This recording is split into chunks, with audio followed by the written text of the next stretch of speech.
Hello then, and welcome to David Parkin's Delusions of Grandeur. It sounds strange presenting it in quite that way, like it is a ward round of some kind. And this is an in-conversation event between David Parkin and Colin Gale, chaired by myself, Lydia Towsey, to introduce everyone properly. David Parkin is an author, theatre maker, musician and installation artist, as you may have noted from outside. His work is fiercely autobiographical or silly and speculative, his words, so I'm not being early sort of putting down at this point, but always thoughtful, moving and funny, from his children's book and musical, The Nose That No One Picked, that I just bought for my daughter. What? The nose that no one picked? Oh, sorry, I thought it completely... Nobody picked. The basic scans better. Language. Sorry, many weeks were probably spent on that decision, weren't they? It was. The Nose That Nobody Picked. I bought it for my daughter, who will love it. Her name is Ruby Rose, which rhymes, as I was speculating earlier, with nose and toes. Many other reasons to buy that. Also, to his clinical depression concept album show, Good Friday. So many works, you have to boast, really. In 2015, you had a bipolar manic episode and was sectioned for 4 months. So David Parkin's Delusions of Grandeur is an installation and a book, which I also have a copy of, and I would really recommend. It's amazing. They're both available. Both available in the bookshop, yeah. Downstairs, and my website as well. I'm a massive fan. Sorry, I'm plugging. No, it's all right. You don't need to either, because I'm a massive evangelist for it. And if anyone else here has read, well, I haven't read this one yet, I just love the look of it, but this one is, I've read it a number of times. It's so amazing. I really believe it's completely groundbreaking and different. And I'm not the only one who thinks that. Stephen Fry referred to you as a funny, you'll know the quote exact. Charming, funny, embracingly direct. Stephen Fry, no less. And there is also the accidental Blackadder reference there, isn't there, with the pants on the head, that I hope Stephen Fry and Melchard would have appreciated and approved of. So the Delusions of Grandeur book and installation, they're in residence here until July the 22nd. Colin Gale has been the director of Bethlehem Museum of the Mind for 4 years, and prior to that, the museum's archivist for 18. So you know your stuff, really. That's quite some track record, Colin. He has an academic background in history, having studied at undergraduate level in his native Australia, and at postgraduate level in England, Scotland, and the United States, so very well travelled on this journey. He is the author of a small number of publications. He says none of them terribly interesting to the non-specialist. Will be the judge of that, Mr. Gale, with the possible exception, he admits, of presumed curable, which I go mad for gift shops, I'm afraid, so I've also put, there may be some copies left, but I've also got this one. It looks great. And it's also available, of course, in the shop. It is a study of patients admitted to Bethlehem Hospital in the late 19th century. And it's out of print, but available to buy here. At the museum, Colin has led a programme of closer engagement and project work with museums of psychiatry on the European continent, and has encouraged outward loans to other museum collections. So we're in very exciting company. To tell you a bit about myself, I'm a writer and performer with a couple of collections of poetry, both published by Burning Eye Books. The first is called The Venus Papers, the second, The English Disease. Nothing to do with COVID, though there is the UK variant, so yeah, there is that sort of, no, I won't sort of debate it by saying marketing opportunity for the future. I'm also the Arts and Health Coordinator for Leicestershire Partnership NHS Trust, and we deliver a nationally unique arts and health service over in Leicester and Leicestershire. And I direct 2 organisations that are linked to that: Bright Sparks Arts and Mental Health Charity, and Word, a poetry organisation that is uniquely produced by an NHS Trust and delivers one of the longest running poetry nights in the UK. And as well as all of that, I'm also an expert by experience, having had my own previous experience of mental health issues, which we'll perhaps touch on later. And so I'm drawing on that, and also my experience as a mental health professional. So that's a bit about us, and it will be nice to find out perhaps a bit about you when we come to questions towards the end. To ask a question to begin. So, Colin, Dave's book and installation documents the experience of mental health, detention, sectioning and treatment in contemporary times.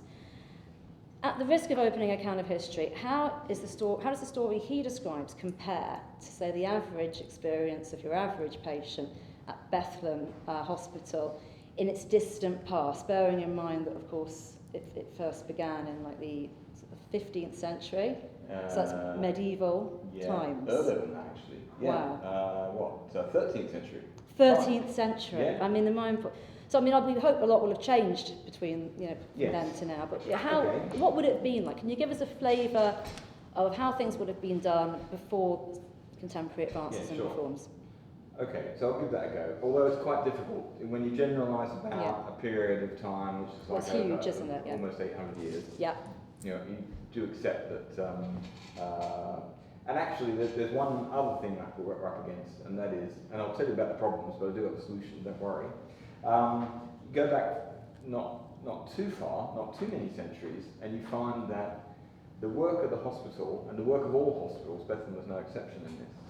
People come in, they stay, they recover or don't recover, they leave or perhaps they die in hospital. All of that is done, and the hospital is there to manage that whole process. It would have been considered a charitable endeavour and a worthy endeavour. And none of it, in centuries gone past, will have been recorded. I know this from having previously been the archivist for 18 years. People want to look at the medical records from the 15th century. Well, they just don't exist. Nor do records exist until maybe the 16th century of any sort of governance records, any committee records. So we don't even know what the hospital set out to do in their own words. Once we start getting individual medical records, though, and I should say that none of that in and of itself is evidence of abuse, and it's just there's a history to the development of medical record keeping. Early 19th, mid 19th century development meant in medical record keeping meant that we finally start to get a picture of how things work. And if I can explain the situation from the mid-1900s on, there was actually a formal legal framework around admission to Bethlehem Hospital. And what that was is that, notwithstanding the urban myths, it wasn't possible for friends and family simply to hustle someone into a hospital and get them locked away for good. That certainly didn't happen at Bethlehem. And I guess, well, I never say never, I was generalising, right? If it did happen, it would have been an abuse, which if discovered would have led to heads rolling. And sometimes that did happen.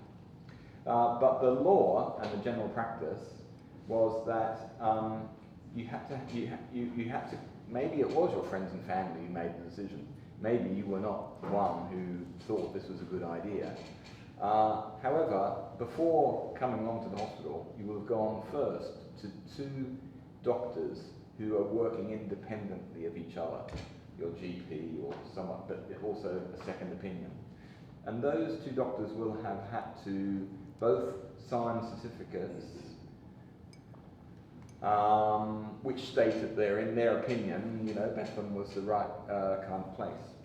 And those certificates would have been brought to the hospital along with the person concerned, and the hospital would then make a judgment of its own.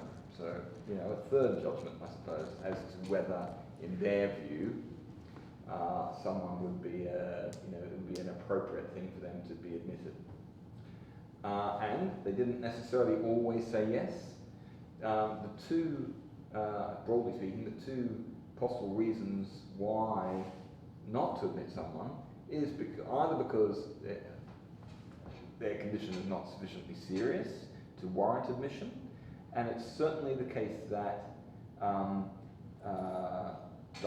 obviously psychiatric diagnosis isn't what it is today. There weren't hundreds of diagnoses. There would have been many conditions that the hospital thought, well, we can't help with this.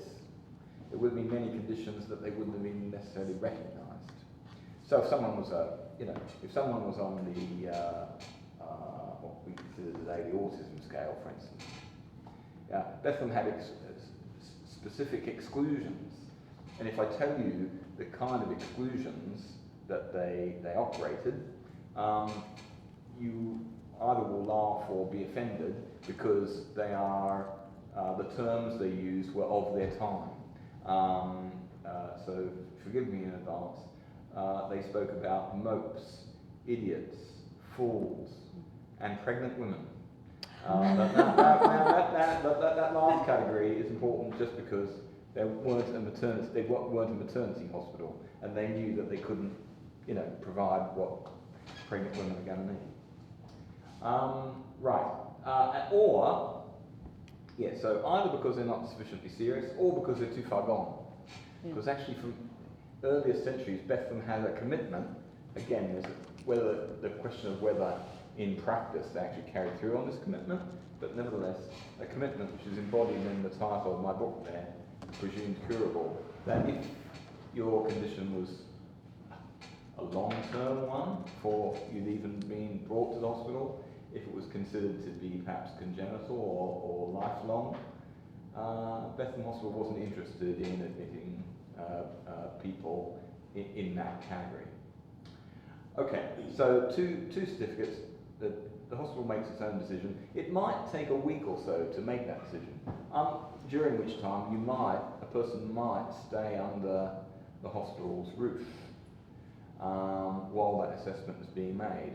So we do have in the records examples of some people who are not formally admitted, by which what that means is they may have come in under the roof and stayed for a week, and during that week the assessment ends up being a negative one. They had an admissions committee, you see, that met every week and didn't necessarily rubber stamp every admission. Okay, so if you were in, how long were you in for? Bethlehem gave people about a year. Now, that sounds an incredibly long time for anyone to be in hospital, right? I certainly didn't want to be in hospital for a year, for any purpose. But at the same time, it's not a lifetime. It's not actually throw someone in, lock the door and throw away the key forever. Okay? And they claim a admission rate, and of course, below all this, there'd be a lot of ink spill, a lot of doctoral dissertations to do, using our records and other records to see whether what they claim is what is really, can we take that claim seriously. A recovery rate of about 50% in the mid to late 19th century.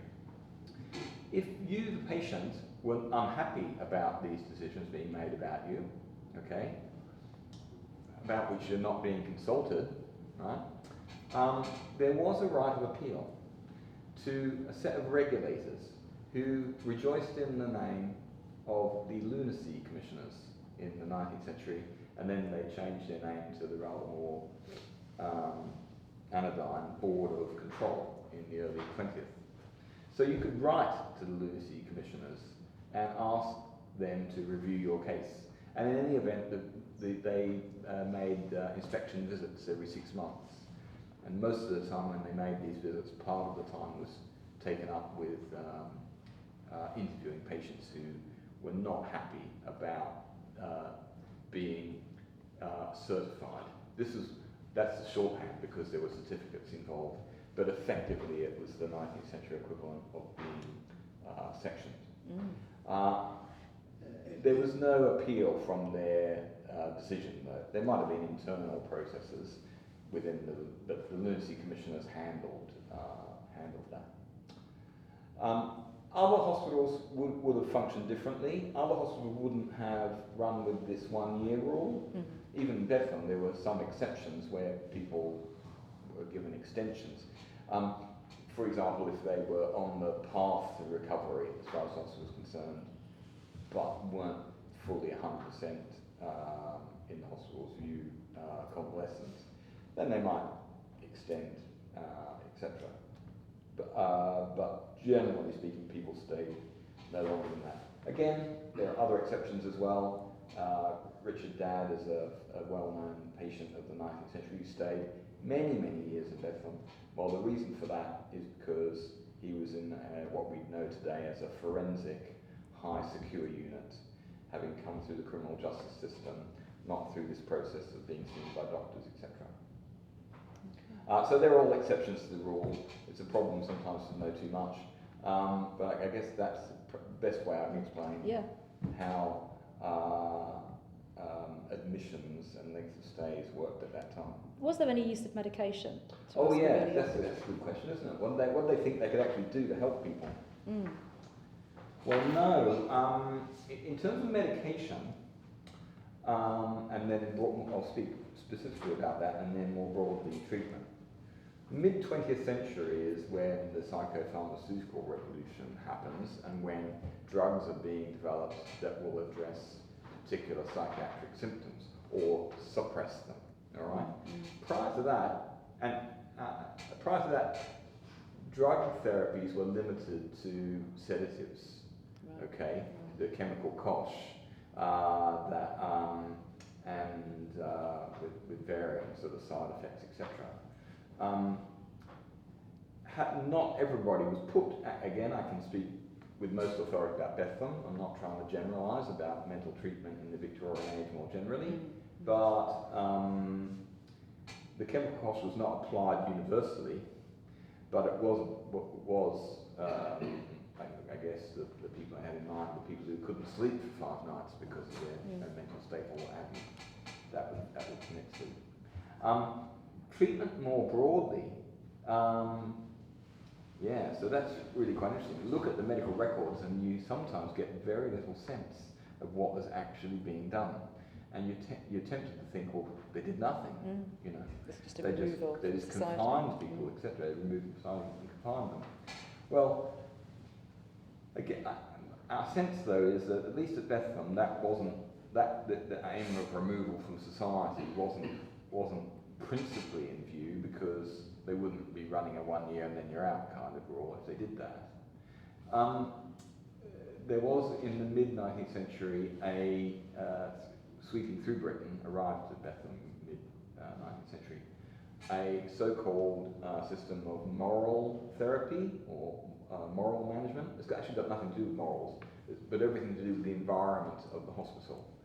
And a genuine attempt being made to make the living, and this is where we'll come and talk about really interesting about Dave's thing, a genuine attempt to make the everyday living circumstances of patients pleasant, engaging, you know, there's stuff to do, which is kind of like quite interesting. There are options as to what to do. No one's forced into any of these things, but they're encouraged to get, to become busy and occupied and whatever. And so this is not a medical intervention, and they wouldn't have used the term a therapeutic intervention. But in effect, that's what it was. So early occupational therapy, arts and health movement. And for some people, we might say up to 50%. That the provision of that kind of environment, one away from one's former living environment, maybe the environment in which one became unwell.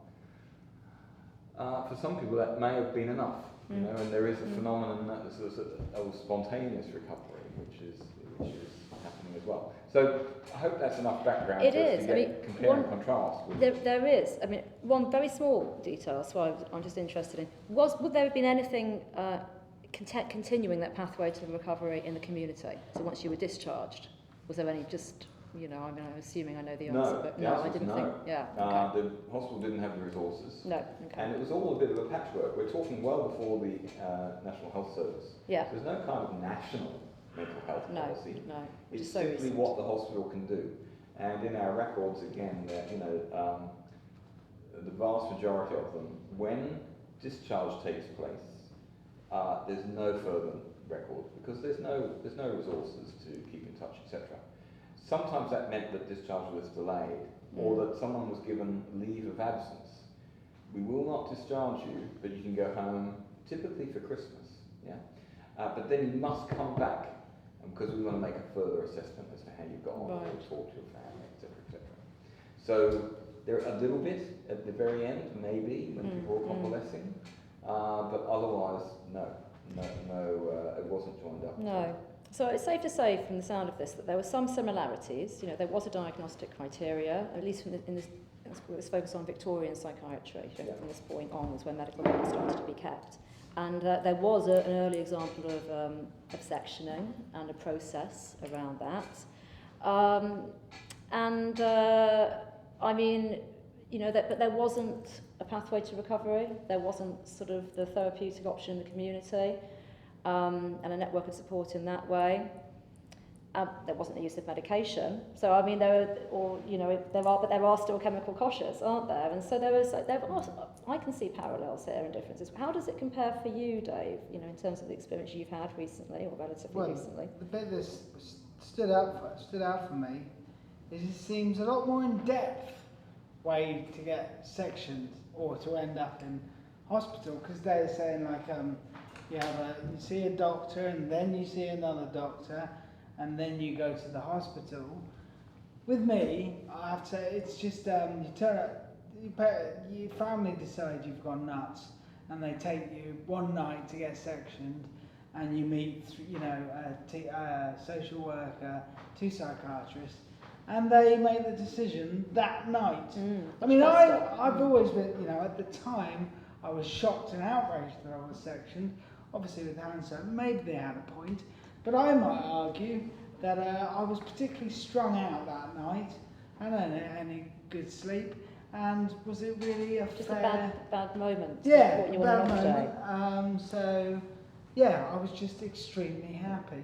So there's those thoughts, and a year. See, I thought 4 months. 4 months. I was like a long-term stay guy.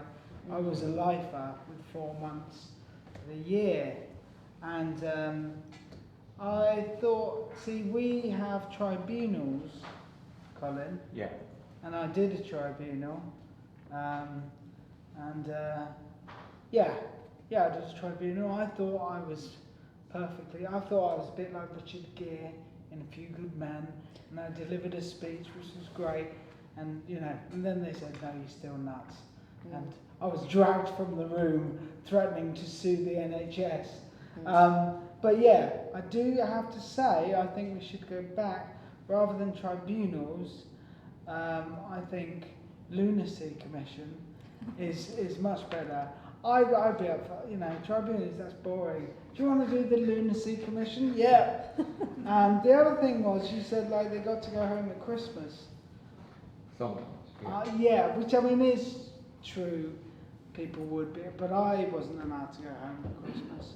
So there's a difference straight away. Yeah, I spent Christmas inside. Make a note, archive that.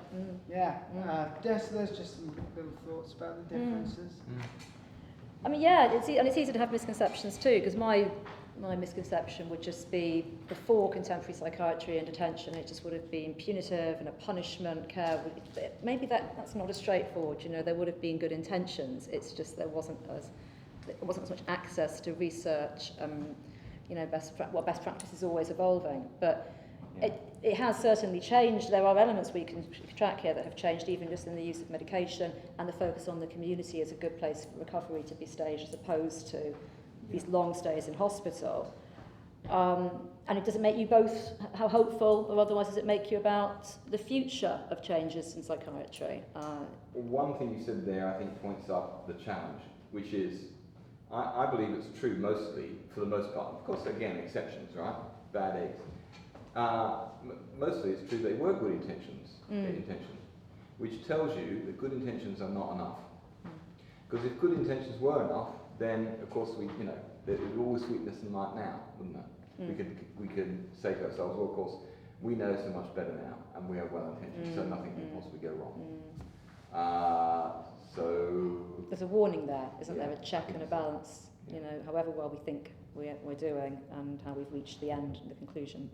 Of course, there's going to in 50 years and 100 years, we're going to look back in horror probably, but we can't get there until we go through all of this stuff. Ideally, we do it as a community, and I think one thing that's good is that there is, at least my perception is, at least there is much more service user input and more a collaborative approach to designing the best care. People do it in relation to their own care, and that informs the broader picture of how we move forward in recovery. But turning more to the art side of things, and thinking about outsider art. I don't know if that's a term that people here will perhaps have come across. It's sometimes applied as a term to the work of people who are experiencing artwork made by people experiencing mental health issues, not always, of course. As well as being a writer and a performer and a somewhat alternative NHS work, I'm an arts and health coordinator. I'm also an art school dropout. I sort of withdrew from a relatively prestigious fine art degree course 20 years ago, following my own experience of severe and enduring mental health problems, and like Dave, sectioning.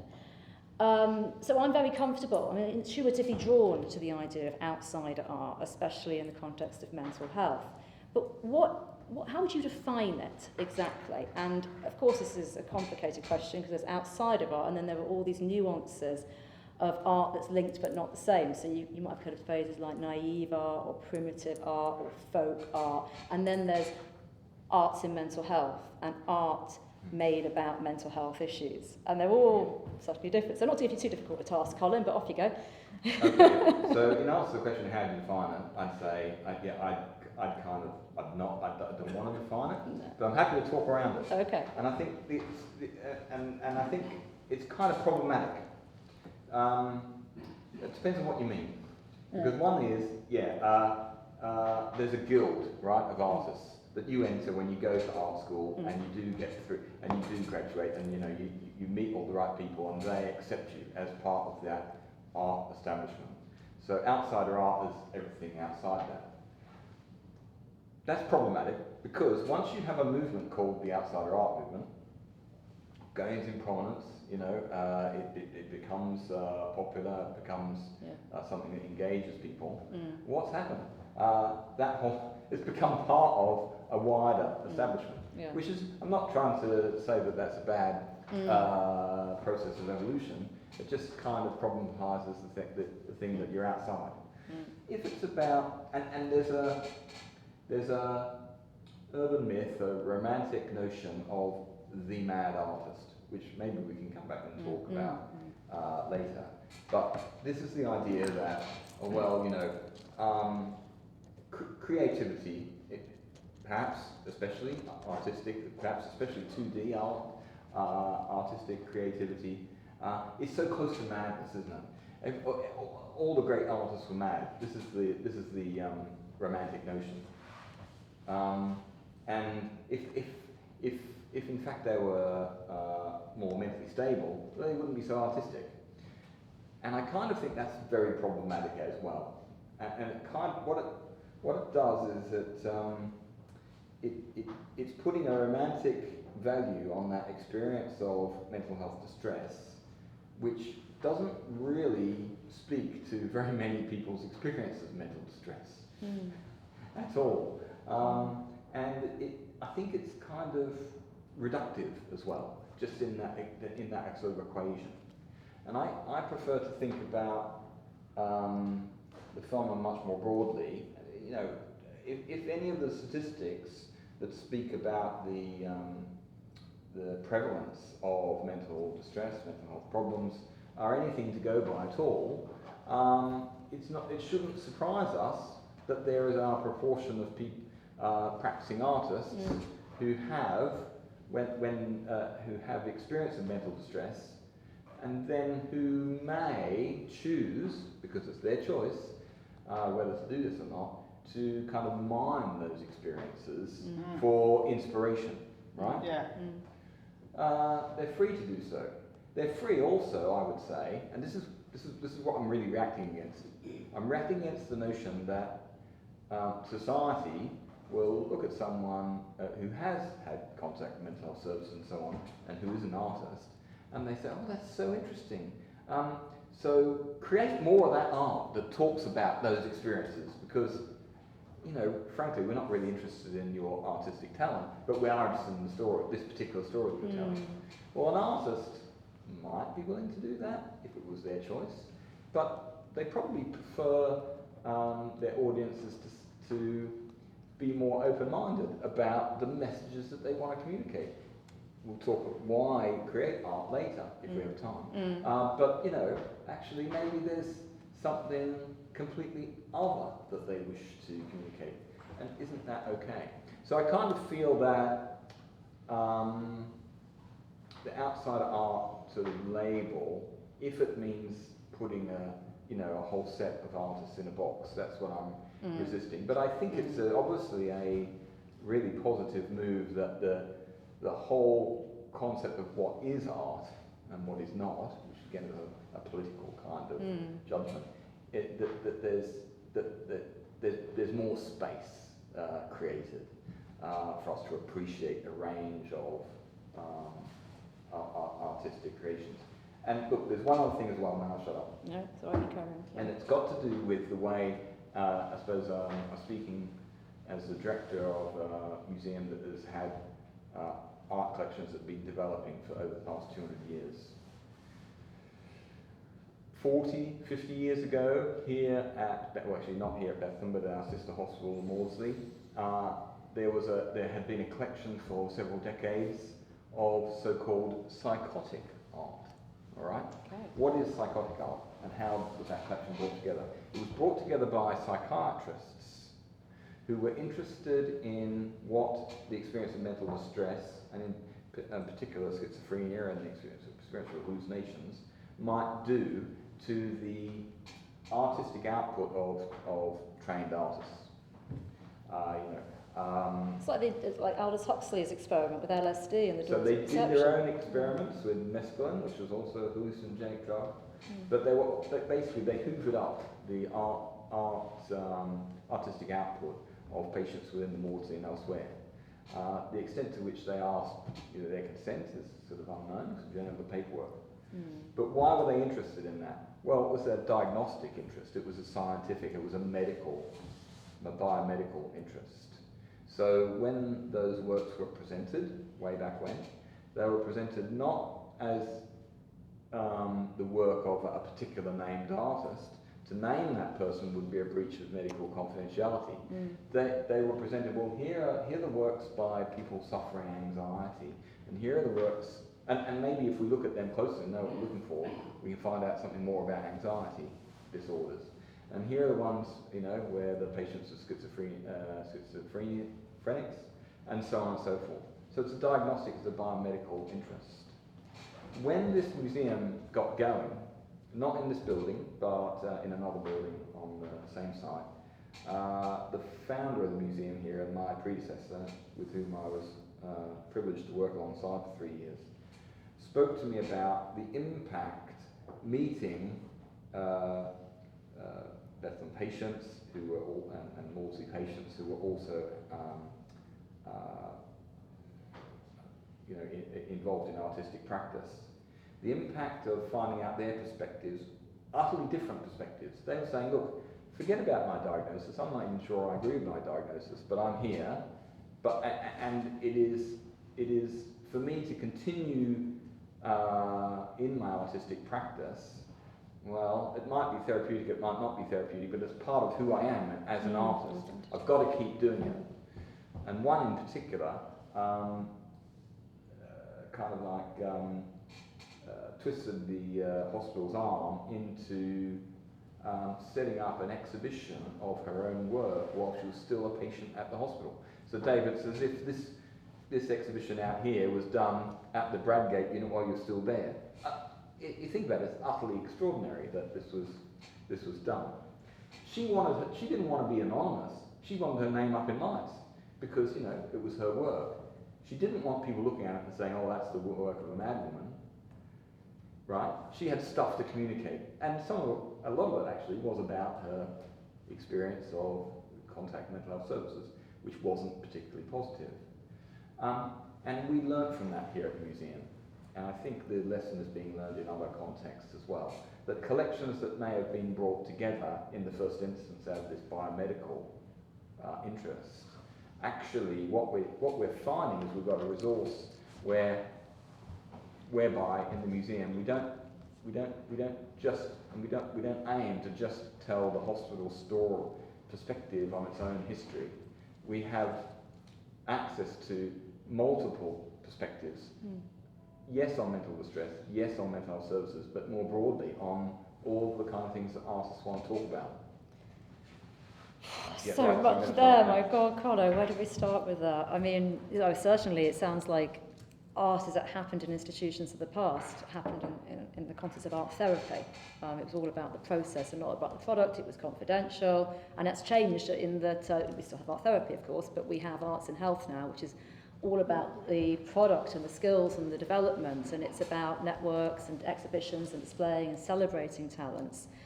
And it's interesting to reflect on that, how the experience you described there, that Bethlehem was ahead of its time in allowing a patient to criticise it. And I think even now the NHS certainly can be a bit challenged by that. So there's just many interesting threads that you pick up. But regardless of how we characterise this art, whether it's outsider or insider and all the shades of outsider, what we reflected on before, or contemporary, why do we think we make art, and why does it matter? I mean, maybe Dave, would you like to reflect a little on that to start? I mean, why broadly, and why do you make art? Can I'll just cover... If you pick up any point that Colin has raised as well. I don't feel like an outsider artist. No, we'll get to that. I've never lived in a caravan. But, You haven't got bathroom covered with shells. And also, like you were talking about this mad artist, I've never really made good art while suffering. So when I'm depressed, I can't make art. I can't write. My main thing is writing. And that just doesn't happen to me when I'm very depressed. And also, when I was flying, I look back over the songs, you can listen to them, and they're awful because I'm drugged off my face and it's very slow and there's people screaming in the background. But like one of the songs I did when I was high, I kind of stuck with and I kept, because when you're high, all your sort of appraisals or your critical mind is lost. So you go back afterwards and you go back to something you created and you went, maybe not, let's cut that. So you wouldn't think of yourself, we'll maybe pick up on that point in a moment, you wouldn't think of yourself as an outsider artist, but also for you, the mad genius artist, the madness that feeds the work, it hasn't been the case. I would say it wouldn't be the case for me. I don't know if there's anyone here, you don't need to say, but who's had mental health experiences and is creative and would say that they wouldn't, or that they would be more likely to create. So maybe people can share what they feel comfortable sharing, perhaps in the Q&A. But I certainly wouldn't be my experience either. I need to it's like Maslow's scale. I need to have, I need to be fed and watered and connected and fairly stable and happy. And then I can start thinking about expressing. That is my luxury. But, like I said, I've never made stuff when I'm high or low particularly. But the question, coming back to your question now, why do we make it then? Why is it important? Art? Why I make art like this, for example, is it's for the kids. It's for the kids. You're at your girlfriend's house and you're talking to their niece and you say, there's a nose that's alive in the garden. And then on your drive home, the nose that nobody picked jumps into your head as a title. And then you go, oh, bloody hell, now I've got to write this book. Cursed with ideas. But see, I haven't. I've never really created good stuff when I've been high or low. But the other thing that inspires me to make art, which I've made about mental health, because I've also done an album, Good Friday, which I'll be performing at 5:30 on the 22nd of July here. It's very good. Is especially sectioning and bipolar is so weird. It's so packed. It's so full. You meet all these strange people that when you regain sanity afterwards, not making art about that. How can you not say something? Yeah, and I was saying this to you in the car. I'm the kind of person that if I was in a hostage situation, I'd be terrified that there'd be a little part of my brain going, could this be a show, Dave? Or maybe a book. But yeah, if you live through, that's life. If you live through extreme things, then you should, I think, they should make you create. But on the other side of that, I've kind of done my triplet, and that's where I want to leave it. I've did my clinical depression concept album, I've written a memoir about getting a brain injury. I got the brain injury by jumping off a roof, which isn't published yet, so if you know anyone, anyway, it's called Teabag Soap Be Normal, and I've done the album, and my mental health is very good because I've met a woman, and see now, okay, so next up, I'd like to write a novel about sectioning, because there is so much there. I've written some in the last lockdown. But after that, okay, so my girlfriend, sorry, I'm going off on a tangent here. My girlfriend has a daughter, a 12-year-old daughter, and one dog and 6 cats. So, but that is very inspiring. So I'm keeping a diary, and I'm writing an A in the side to remind me of moments. And after I've written my sectioning novel, I'd like to write a romantic comedy called Living with Animals. But it is but also, it sounds light, but it is inspiring in much subtler and deeper ways. Falling in love when you're older is, and there's, I've just finished with this. There's great moments in there, like the dog throws up, and you think, oh God, I'm gonna have to clean that.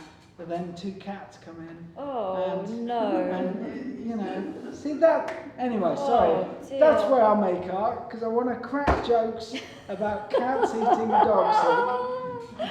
So there's something about exploring and explaining the things that happen to us and sharing them with others. Yeah, I would say it's to make them as more palatable. As you said in my description, it's either silly or speculative, or it's this hard stuff about when something happens. And using humour, I think in both books, I haven't read this one, I sense that it might have some humour, involved, okay. yeah. I have read the other one, it's amazing, I've read it a number of times, and I'm an evangelist for it. But both then are using these different approaches. Humour is a major thing, I think, with your work, to explain very difficult, serious subject matter, to get people to engage with it. And I guess that's one reason for art as well. There's a poet called Billy Collins, I don't know if you've come across him, he's a contemporary American poet, and he talks about poetry or art being the job of trying to persuade your audience that you're more interested in the art than you are in yourself, which is of course a complete lie, because all of us are mostly interested in us, aren't we? And that's humanity for us, to a certain extent, to generalise. But if you transform the experience, the thing that you want to tell people about, through art, that's what art does. It makes it possible to engage with whether you're using humour or a poetic form or a series of devices.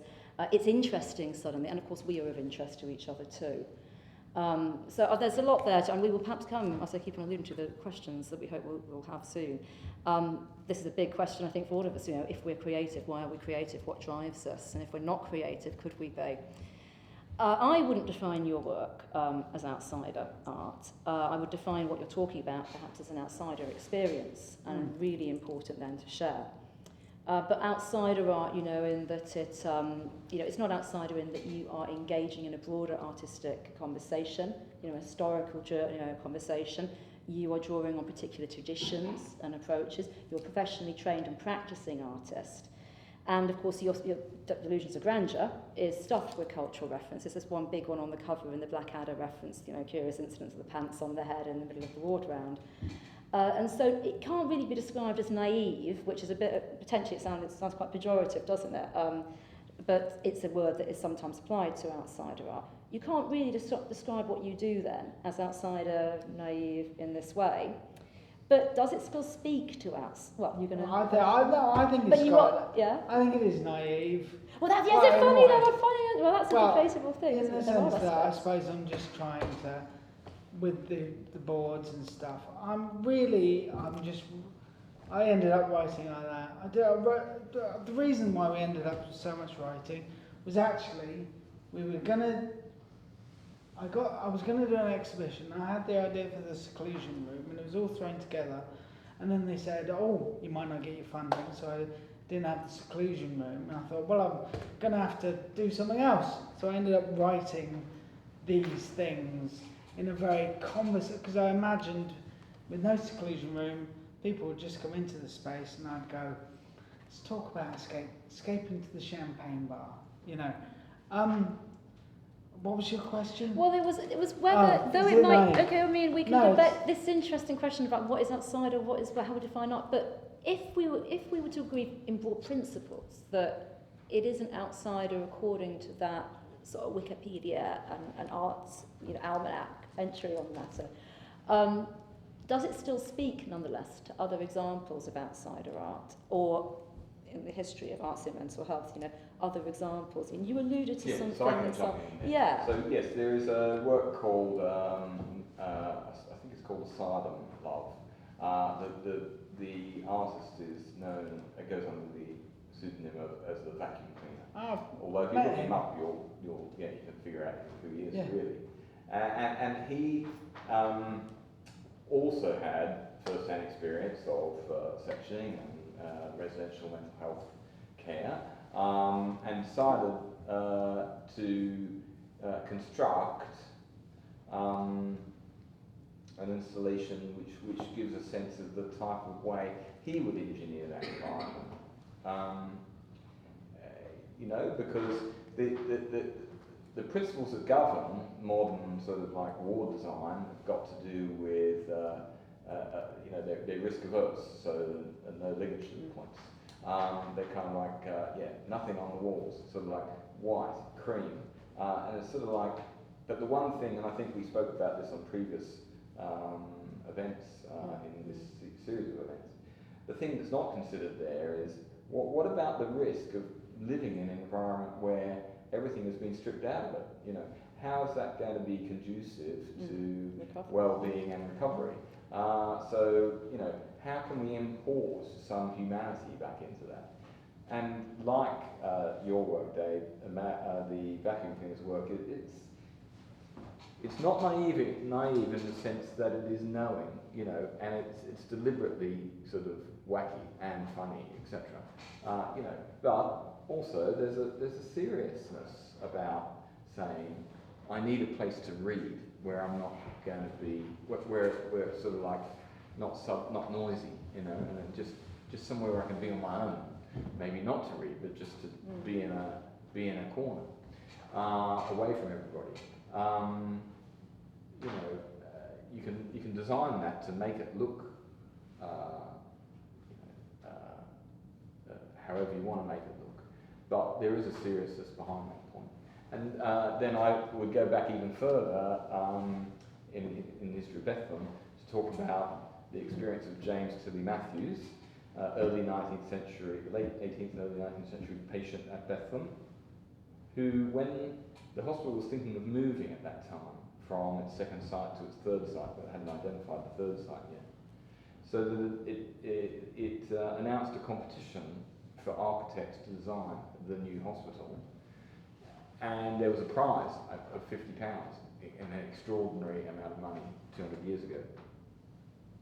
And they received an entry from James Tilly Matthews, who was a patient in the hospital. Get him. A very, very highly developed, he had a background as a draftsman himself. So he had plans, and he had a narrative about why the ceilings had to be as high as they had to be, where the sort of bottlenecks were in the existing building, to change that to make sort of everyday life within the hospital walls more bearable. Windows to look out onto the outside world, where there haven't been so many before. And it was one of those sort of stitch-ups. They didn't actually have someone in mind to win, but what they did was do an amalgam of all the different styles that they got, and basically shared the money out. And he got £10, so he has which again was a stunning amount of money.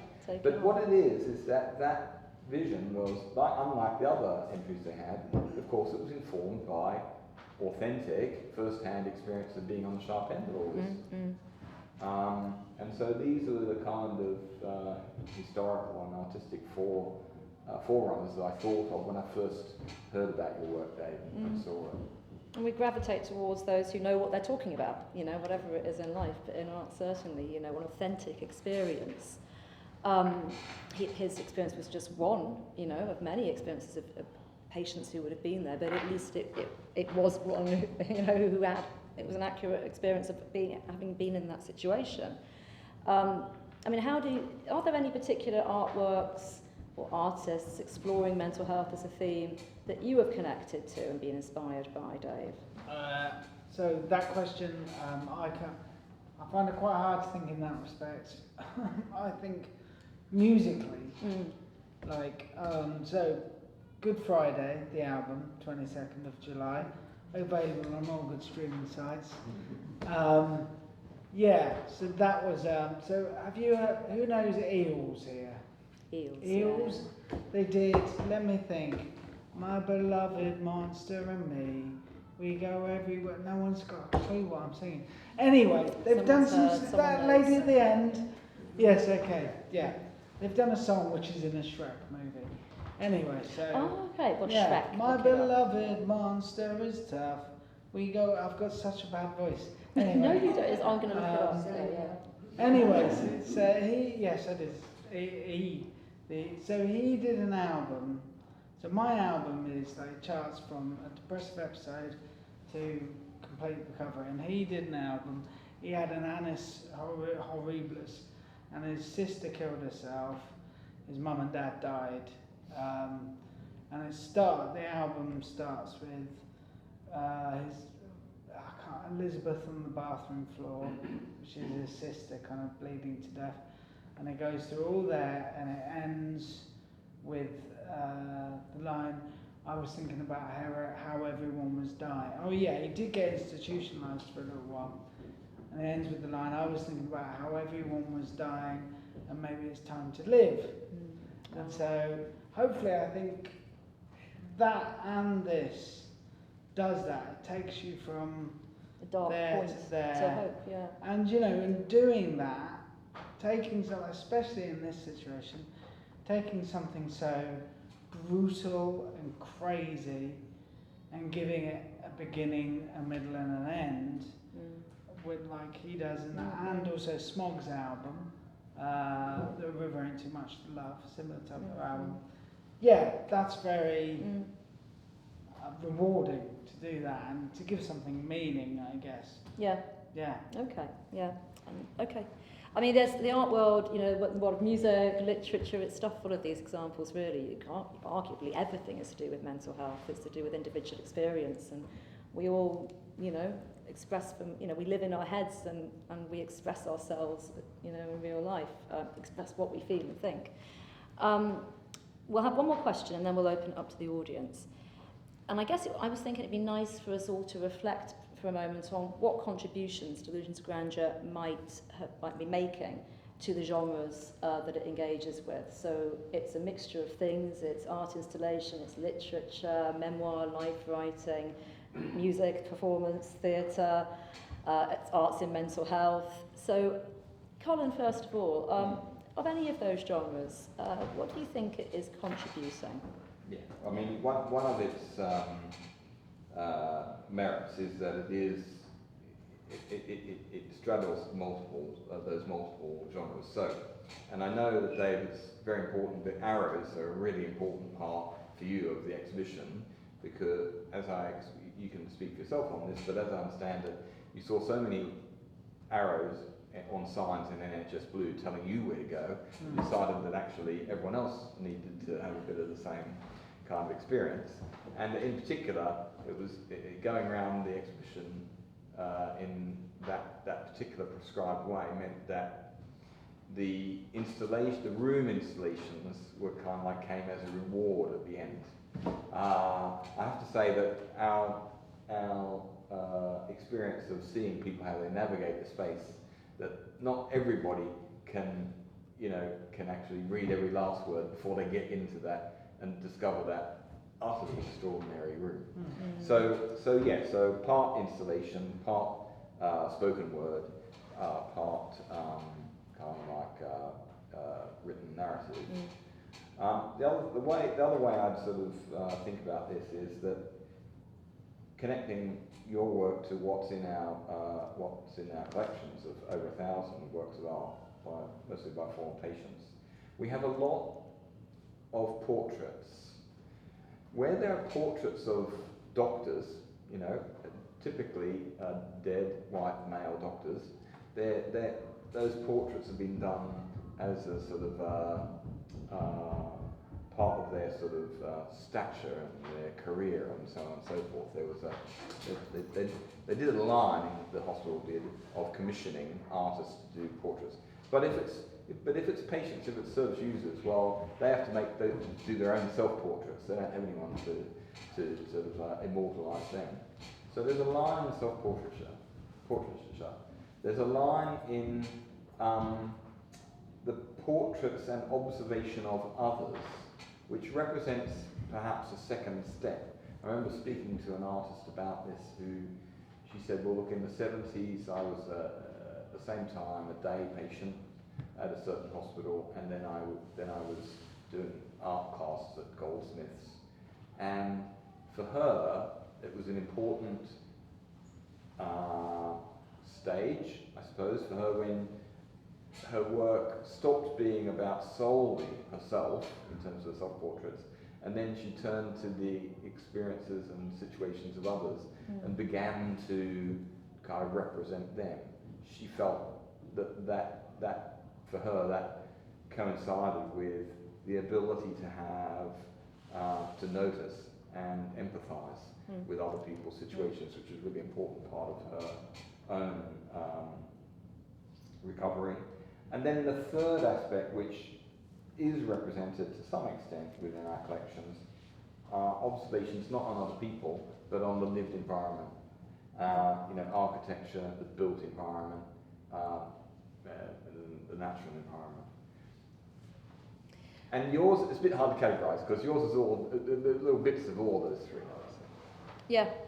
Well, there were some wonderful contributions you list there, and I think the one around observations and portraits of professionals and mental health practitioners is a really good one, because that hadn't occurred to me. But in Delusions of Grandeur, the text panels in the book that they come from, the text panels come from, there are portraits of like the junior doctor, Dr. Tamika, that is really powerful portrait you draw of a positive relationship with a trainee doctor.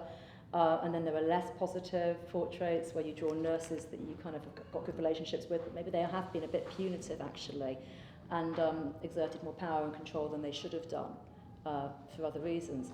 So there is that about it. I mean, from an artistic point of view, for me, as a work of literature, I really appreciate the palimpsest quality of it, that it's this layering of so many different types of text. There's the printed text of the memoir itself, and then there's handwritten photocopies from what you call your little mad doggy notebook that's in there, you might see.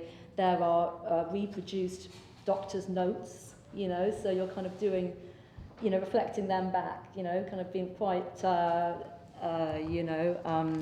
revolutionary in that way, pioneering and new in that way.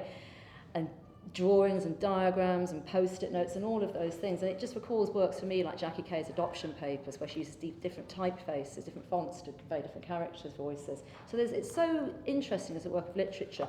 Comedy-wise as well, it's, I don't know, I can't think of any Apollo Live comedians, mainstream comedians, that are focusing on mental health as their subject matter. And then it becomes like, in comedy, it's the elephant in the room. And while there's an elephant between us, how can we be authentic? How can it really land? It's always going to be there in the background. It's something we're not talking about. You draw the elephant in on a string and you present it. And so it has that authenticity, and it's very powerful, using comedy in this way, getting people to talk about mental health and engage. It's potentially, the outcome of tackling suicide. It's still the biggest killer of men under 30. If we're not talking about it, that's what people always talk about as the way forward. Have conversations to bring it out into the open. So you're doing that in a very populist way. So I think it's an amazing contribution to comedy as well. I'm not going to ask you what you think your contribution is, because there are loads of things I think we could all say. I'm aware of the time, there's not much, but I would like to open it up to the audience and see if there are any questions that might have come up for you, having listened to any of this, any at all, really. Yes, go on, yeah, over there. I find it really interesting, the whole conversation, and I just wanted to say thank you to all of you for your contributions. All of us in this row, we actually are coming from a peer support group. Okay. Yeah, I just wanted to ask, like, I'm interested to know what peer support has looked like in the Bethlehem, like historically, and in your experience as well, like if you experienced any peer support while you were section peer or anything like that. Okay. Do you want to start? Or? Can we start the other way around, Dave? That's Yeah. fine. We'll start Yeah. Well, I mean, I was, say peer support, I mean, I was extremely lucky in that my support networks were very good. I had my mum and my dad who, you know, poor bastards, I put them through some stuff in my time, but they've always been there. So I realise I'm very lucky with that. And I was lucky that my friends, they formed like a little private Facebook group, and it was called Dave Watch. And so they would organise that. So I literally had visitors every day. They would organise, so my parents would see me in the afternoon, they'd see me in the evening. So Chris would see me on Monday, and Richard and Lucy would see me on Tuesday. And so I was very lucky in that spot because, you know, I think if people are, I was quite lucky in as I haven't been back since, but if people are kind of going in more regularly, and yeah, there were some people in there who didn't get visitors, you know, and that's kind of heartbreaking, and it really made you realise the importance of support, you know. So generally, when I've got a friend who's going through a hard time, I feel I kind of make sure you step in. So that's peers and the sort of friends and family. Yeah. So, I mean, my experience, my first entry into the NHS as a worker was as a peer advocate. So I had been sectioned in my late teens, early 20s, and then had gone through rehabilitation, a process of recovery. I got my first job,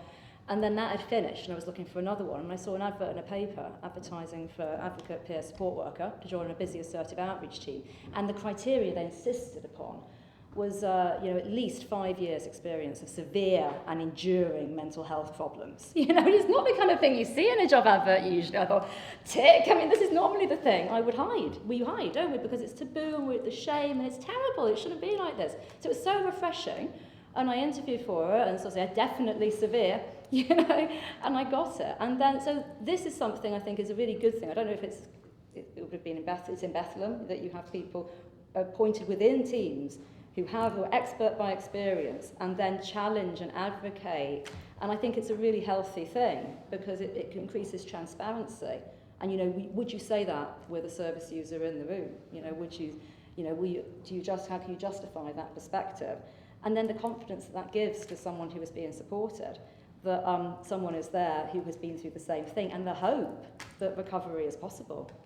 Actually, and we don't talk about these past experiences. I think if you had an experience of a mental health problem, we have more examples of people who haven't recovered or have committed crimes even, or it hasn't gone well, because the people who have recovered, and there are many, many out there who are living, you know, good lives, don't want to talk about it because of the shame. And so it's important for us to make that an aspect of the care that we deliver, and try and challenge that shame and taboo. But I mean, and that's given me a chance to think about sort of a historical point of view. It's really helpful. So peer support, there's nothing called peer support back in the day. If you go back to the era of the big asylums, well, or just really the era before care in the community, where mental health care, or whatever we want to put under that rubric, is being delivered in residential contexts, then actually you have a community. Now I'm not trying to romanticise this kind of era at all, but again, they wouldn't have called it peer support, but that there are lots of activities that were kind of like internal to the hospital, maybe sporting ones, you know. We in our archives have, you know, all the records of all the cricket scores that have ever been, you know, achieved within a team of patients versus a team of staff, or a team of patients from one hospital against a team from another, etc. You know, in the garden, on the farm, all these kind of things, they did happen. Era of care and community, the discovery out of that is like, actually in the community, it's not guaranteed that there will be any care. But actually the community that used to exist in the residential has been broken up, you know, and we need to find a way of realising that there was a value there that was lost, and how can we start to piece that together. So it's a really interesting question. I don't think there's been much studied, and as I say, I really don't want anything I say to indicate that this period ought to be romanticised. A lot of the changes, of course, in the last 50 years have been to the good, but so I think there probably was peer support, but it wasn't called that, and it may not have had enough focus on it in order for it to happen everywhere to the same degree of effectiveness. And it can, of course, happen more organically. You know, you just, you know, befriending a fellow Yes, patient, and absolutely. what support We we know draw that. from each other instinctively. Very human thing to do. I'm aware of the time, and I really want to ask more questions, especially when I went on and banged on and on about, oh, later we'll be asking you all about yourselves and getting to know you. And we've run out of time. So I'm wondering, because we've got another event to do with this happening straight afterwards, which I'm conscious of not wanting to, you know, for selfish reasons then, to sort of butt into. We could do a more relaxed kind of conversation, though, because I guess we'll be having a comfort break before we go into that performance. And so if anyone would like to perhaps come and have a chat more informally with any of us, maybe not Dave, because you'll be running off to go and do that event, but maybe Colin and I, we would love to have more conversations, and throughout this afternoon before we have to go. I'm really itching to know why you're here, what your experiences are, and what your interests might be, and, you know, what sort of ways in the future we might engage with this subject together. So thank you very much, though, for being part of this first, more formal panel discussion. We've got, where is the performance going to happen? Okay, so yeah, we're doing so I came and workshopped some Bethlehem writers, which are basically people who gather here and are key writers. Yeah. Clues in the name, I suppose. Yeah. So I will be doing a performance with them, and I'll be leading you around the exhibition, and they'll pop out at certain points and do some of the pieces they wrote. Okay. So I'll be reading little bits from this and from the text boards, and we'll probably do that, shall we say 20 past, Colin? I think you should find your writers and check that in with them, but 20 past seems to me 20 to past work gives quite us well. a 15-minute little break. Yep. Yeah, and so if you want to have chats, you know, around here anymore, that would be lovely, and you can also take a comfort break. Yeah, we'll be happening in there. And it will be happening in there. And to give a last plug, available in the bookshop, and also presumed curable. But thanks very much for coming. Oh, thank you. Thank you for listening. Thank you, Dave.